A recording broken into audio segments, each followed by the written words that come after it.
Olá, boas-vindas ao LegisCast. Hoje a gente vai fazer uma análise detalhada de um artigo da Constituição Federal que é, olha, figurinha carimbada em provas de concurso.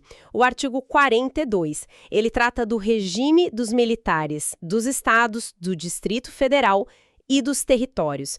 Para quem está aí com a legislação esquematizada do lado, é uma boa para acompanhar ponto a ponto, tá? Prontos para a gente desvendar juntos esse artigo? Então, vamos lá, direto ao ponto. Quem são esses militares e qual o regime jurídico que se aplica a eles? O caput do artigo 42 já dá a letra, né? Define como membros das polícias militares e corpos de bombeiros militares. E diz que a base é hierarquia e disciplina. Mas assim, o que costuma gerar mais dúvida são as regras específicas aplicáveis. Exatamente. E é aí que o parágrafo 1º do artigo 42 se torna fundamental. Ele é tipo uma chave, sabe? Indica quais outras normas da própria Constituição também valem para esses militares, além do que dizem as leis específicas de cada estado ou da União. São as chamadas remissões. Basicamente o artigo diz, olha, para entender tudo, consulta também esses outros pontos aqui da Constituição. Entendido. Faz sentido, funciona como uma ponte mesmo. Então vamos seguir essas pontes, né? A primeira remissão que o parágrafo 1º faz é para o artigo 14, parágrafo 8º. O que ele diz sobre elegibilidade? Como fica para o militar que quer se candidatar? Esse ponto é crucial. É uma dúvida comum para quem pensa em carreira política sendo militar. A regra varia com o tempo de serviço, tá? Se o militar tiver menos de 10 anos de serviço, olha, ele precisa se afastar definitivamente da atividade. É uma decisão sem volta para a carreira militar, naquele momento.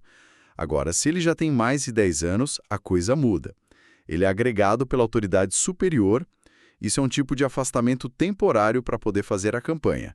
E aí, se ele for eleito, no momento da diplomação, atenção, na diplomação, ele passa automaticamente para inatividade, ou seja, vai para a reserva, remunerada. Compreendi. Então, menos de 10 anos é uma deusa farta para se candidatar, mais de 10 ele fica agregado e, se ganhar, vai para a reserva. Importante essa diferença.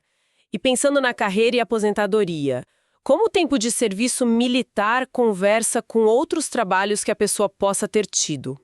Isso nos leva para outra remissão, a do artigo 40, segundo 9, certo? Correto. Essa remissão é sobre a contagem recíproca do tempo de contribuição. Na prática, o que isso significa? Que o tempo que a pessoa contribuiu em outros regimes, seja no serviço público federal, municipal ou até na iniciativa privada pelo INSS, pode ser contado junto com o tempo de serviço militar estadual para fins de aposentadoria. E o inverso também vale. Claro, tem que observar as regras de compensação financeira entre os regimes, mas basicamente garante que o tempo trabalhado não se perca. Dá uma portabilidade, digamos assim. Faz todo sentido, garante o aproveitamento do tempo. Ok. Seguindo as remissões do artigo 42, a gente chega no artigo 142, parágrafos 2º e 3º. Esse artigo, originalmente, é sobre as Forças Armadas, né? Mas partes dele se aplicam aos militares estaduais. O que dali é mais relevante para a gente, pensando em concursos? Olha, 2 pontos ali são muito cobrados. Primeiro, o parágrafo 2º, que veda o uso de habeas corpus em relação a punições disciplinares militares. É uma restrição bem específica e forte, né? Justificada pela necessidade de manter a hierarquia e a disciplina, que são pilares dessas instituições. É bom ficar atento a isso. Segundo, tem o parágrafo 3º. Ele traz uma lista de regras das Forças Armadas que também se aplicam aos militares estaduais. Eu destacaria 2 aqui. O inciso 4º, que proíbe a sindicalização e a greve. E o inciso 5º, que proíbe a filiação a partidos políticos enquanto o militar estiver na ativa, em serviço ativo. Entendi. Então, além das regras de elegibilidade e de contagem de tempo, vem essas vedações importantes lá do artigo das Forças Armadas, como a questão do habeas corpus e as proibições de greve e filiação partidária na ativa. E quanto a acumular cargos, o artigo 42, seção 3º, também faz uma menção ao artigo 37, inciso 16, que é aquele que traz a regra geral de não acumulação de cargos públicos remunerados. Mas parece que tem novidade aí, né? Exceções recentes. Sim, exatamente. A regra geral para todo servidor é não acumular, ponto. Mas o próprio artigo 42, lá no seção 3º, junto com uma mudança importante, a Emenda Constitucional 101, de 2019, criou exceções específicas para os militares dos estados e do DF. Essa Emenda 101 é relativamente recente e, por isso mesmo, é um prato cheio para as bancas de concurso.